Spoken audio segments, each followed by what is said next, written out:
Aujourd'hui, dans Solo avec Sulo, je reçois une personnalité forte. Forte sur scène avec son spectacle qui défonce tout, Fat and Furious. Forte mentalement car elle supporte l'Olympique de Marseille. Forte car bientôt au cinéma avec son premier film qui porte le même nom. Mesdames et messieurs, j'ai l'honneur de recevoir ma sœur, Melha Bedja. T'as commencé il y a combien de temps précisément? En vrai, j'ai commencé officiellement il y a 4 ans. Ouais. Parce que j'avais un grand frère qui est Ramzy, qui était humoriste, maintenant has-been, mais à l'époque qui avait un peu le vent en poupe, qui lui voulait pas du tout que je fasse ce métier. Donc en fait, j'y suis allé à contre-gré de Ramzy, tu vois. D'accord. Il te donnait des raisons pour lesquelles tu... Il m'engueulait vachement, il arrêtait de me parler, il m'a dit c'est une lubie, vous voulez tous être connus maintenant. Ouais. Tu sais, c'est un grand frère protecteur. Donc, bien sûr. Et ce qui m'a pas aidé, c'est que le frère de Jamel, il voulait aussi être humoriste. Donc il a dit voilà, je vous vois là, vous êtes à bonne nouvelle, vous buvez des thés, vous croyez que vous allez révolutionner l'humour.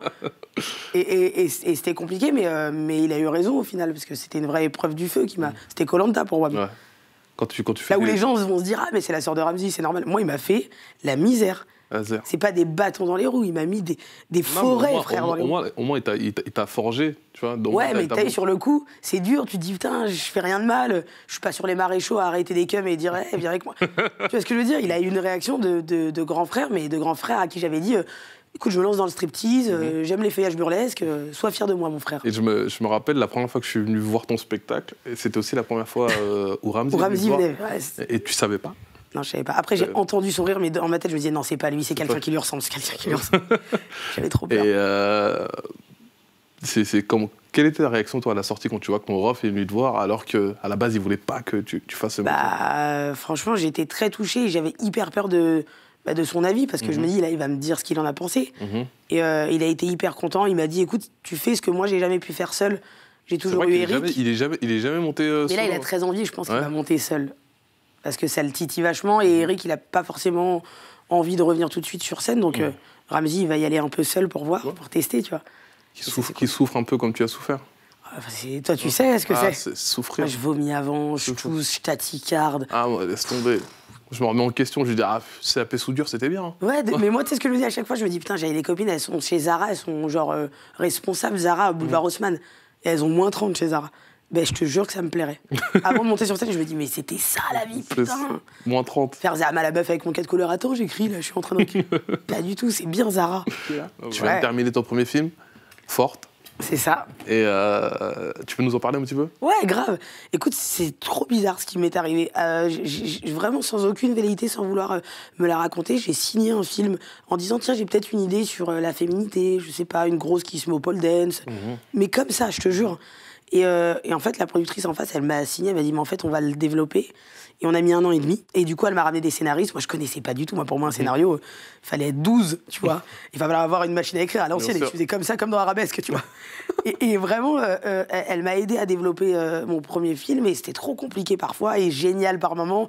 Et des fois, t'as envie de baisser les bras et tout ça. C'est un vrai processus. Non, moi, je me rappelle de t'avoir vu dans des états au Paname. Mais parce que tu... était là avec une boîte de médicaments parce que t'es... Je suis hypochondriaque.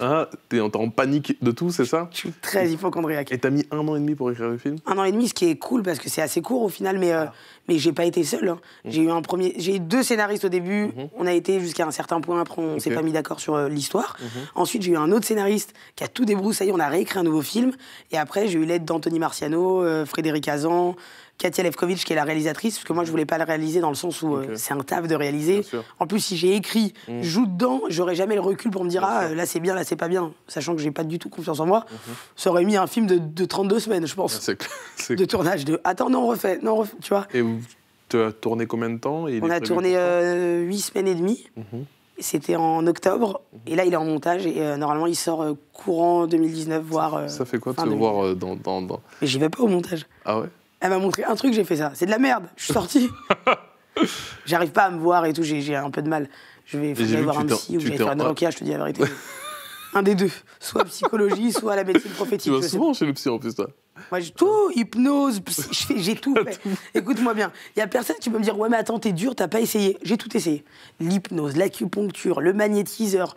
Je suis allé voir un mec, il m'a regardé il m'a regardé dans le fond de l'œil, il m'a dit, t'as mal à l'estomac, non? Je dis, ouais, c'est vrai. Tu sais, tu tombes dedans parce que t'es tellement démuni de tout. Et après, il me faisait ça. Il criait. Je suis sorti, j'ai dit, mais qui suis-je? Moi, je suis une meuf de Gennevilliers, ça marche. Un petit peu casse-cou qui prenait ligne 13 à 2h du mat. Bah non, pas du tout, en fait.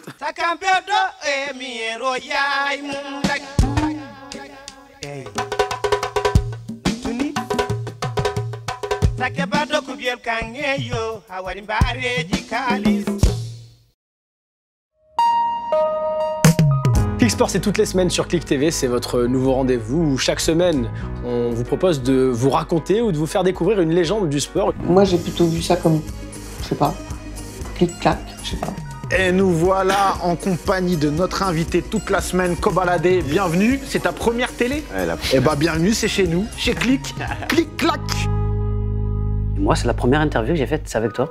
On était avec mon groupe, je me rappelle encore de l'image, on était dans le studio, ils ont mis la lumière rouge, je sais pas pourquoi j'ai cette image-là, je me rappelle, ouais.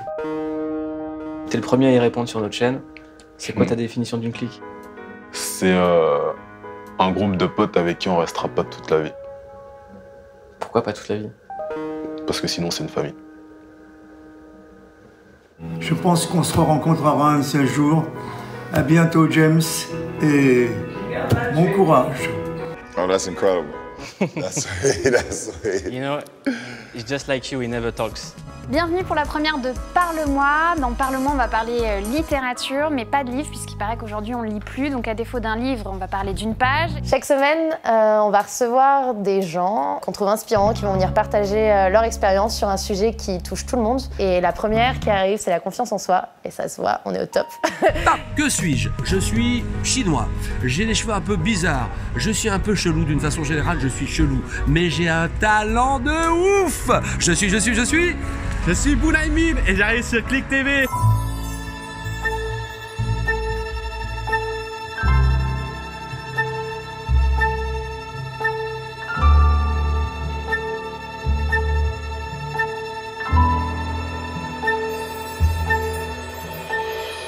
Salut, c'est Cut Killer et chaque semaine je vais vous présenter un album.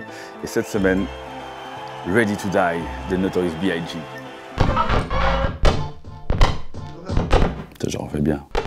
Mouloud, c'est pour toi. Reportage spécial en direct de la Somalie avec Jérôme Jarre ici.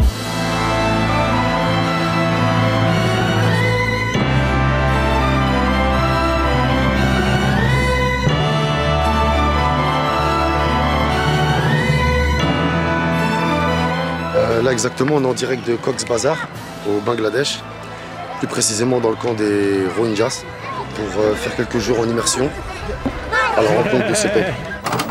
Moi, j'avais un rêve et j'ai été jusqu'au bout de ce rêve et j'espère que vous aussi, vous aurez des rêves et vous irez jusqu'au bout. Donc on touche ce bois là. Que t'as touché quand t'étais petit. Ouais, j'ai touché.